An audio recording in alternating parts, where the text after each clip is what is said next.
All right. How you guys doing today? I am Jay, the host of the Hipturist YouTube show and the podcast. Do me a quick favor and click that notification button, subscribe, follow, share, comment. Let us know that you are supporting and listening and everything. Let's get into it.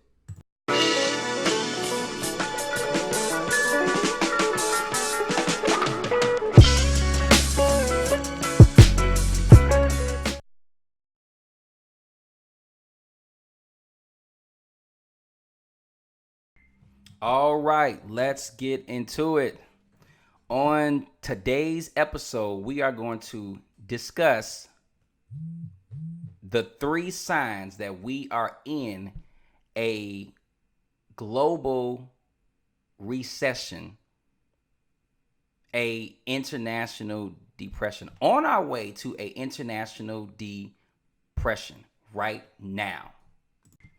Reason number one, let's talk about it, y'all. It's all over the global news networks and platforms. Deutsche Bank. Deutsche Bank is the biggest bank in Germany and one of the most powerful banks on this planet in the whole global financial system. They have links and ties to every single major bank. But why are they the starting piece of this whole mess?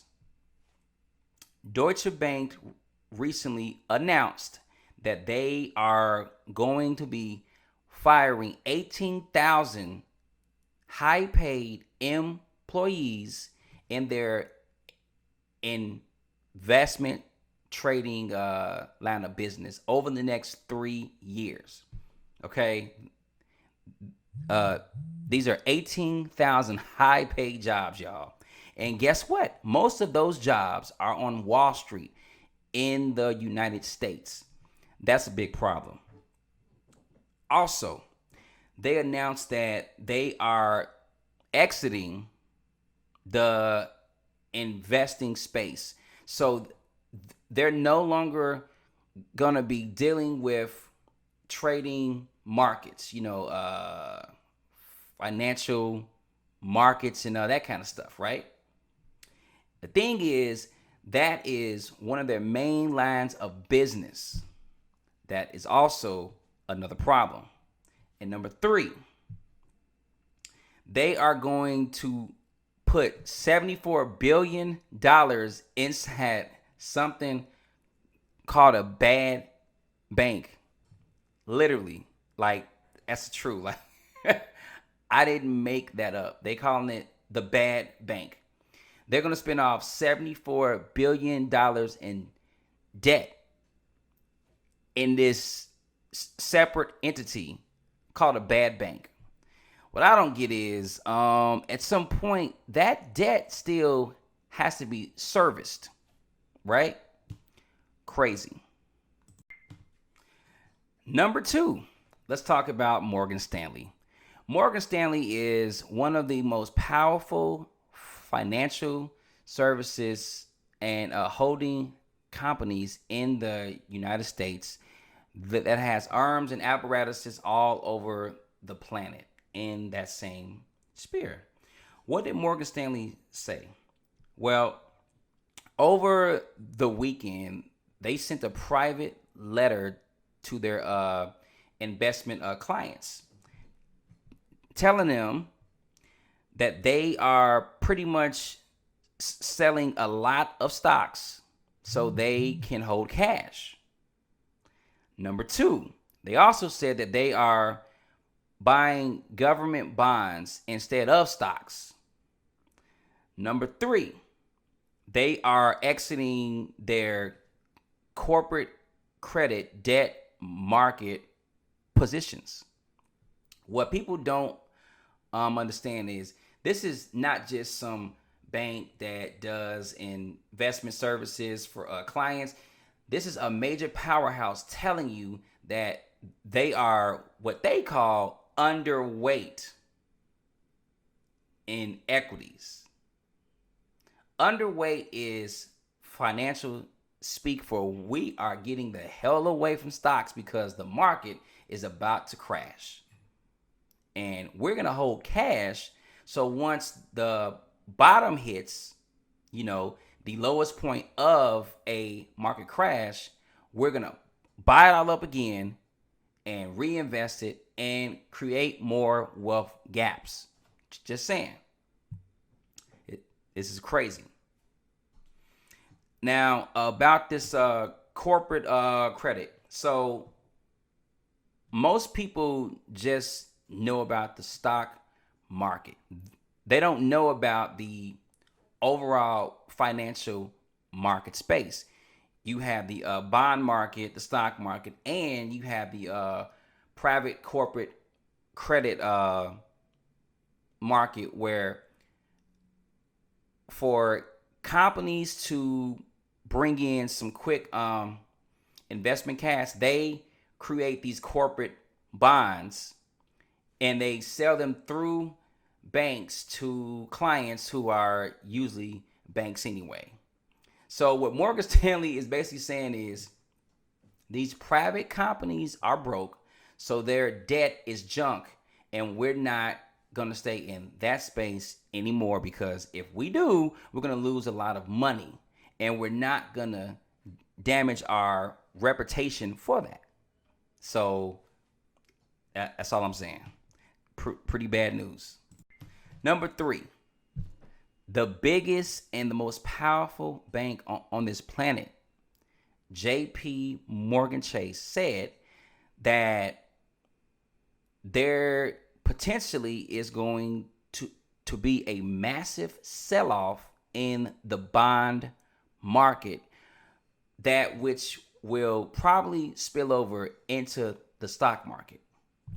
So what usually happens is when the economy is about to fall, or enter a recessionary period, people flee to government bonds because they're seen as safe because all those bonds are guaranteed by the federal governments.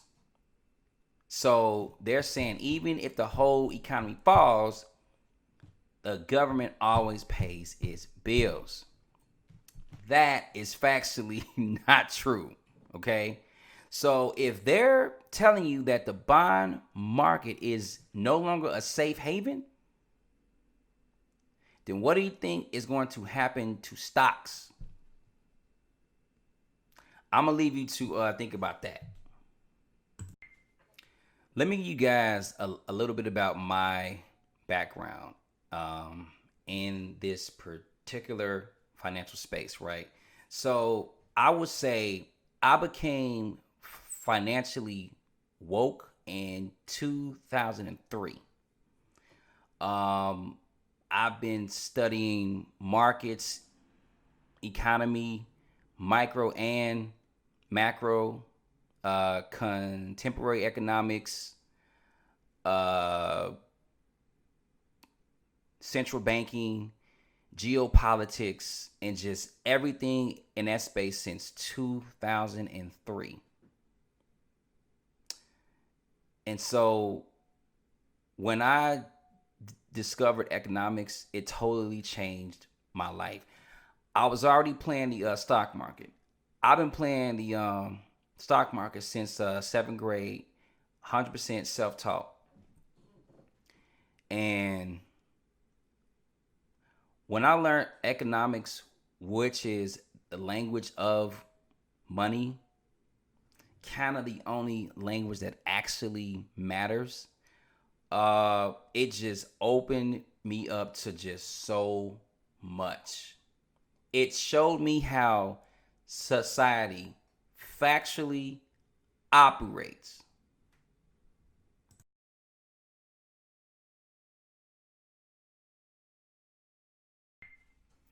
I have read literally The Wealth of Nations front to back twice. I've read Keynes's books. I've read Karl Marx. I've read everyone from von Mises to Hayek to Minger to everybody. Schumpeter, all that good stuff. Neoclassical economics, everything. I've literally owned all those books, read it, seen it, done it, dissected it, all that good stuff, okay? So I don't do Cliff Notes. Period. Because I'm very intentional about learning how things work and how it can benefit me, my family, my people, and everybody else. Good people of YouTube and the rest of the digital world and social media platforms and stuff like that, I want you to understand one thing. We are living in a phase of society and human existence when financial ignorance is no longer an excuse. We have access to so much technology, to so much data and information. If you choose to only look at things of leisure, then you pretty much deserve what you are going to get in this next downturn. This is the perfect time to start paying attention to finance. You don't have to go to no school and spend tons of money to learn this stuff. YouTube, Twitter. Go to our platform, Hipturist.com. That's Hipturist.com. And go to wealthlegion.com. Seriously. You have no excuse for not understanding this stuff. The only excuse you have is you holding you back. And I'm sorry, that is no longer a good excuse. We live in the age of information, and a lot of it is handed out free. If you are serious about getting through this next crisis, because trust me, it's going to be bad. Like, it's going to be bad. You haven't seen anything yet. Trust me on that one. So, for those of you that want to do further reading, there is article links below this video. Do yourself a big favor and read them. It's very important that you read them. If you want to learn how to get through all of this stuff that's on its way, then you have to seriously keep watching this channel, because I am going to literally break this down for you in plain English. And I'm going to have a ton of experts, brilliant experts, that is going to also break this down to you in plain English. All right, guys, do me a favor. Subscribe, comment, share, and hit that notification button. Signing out.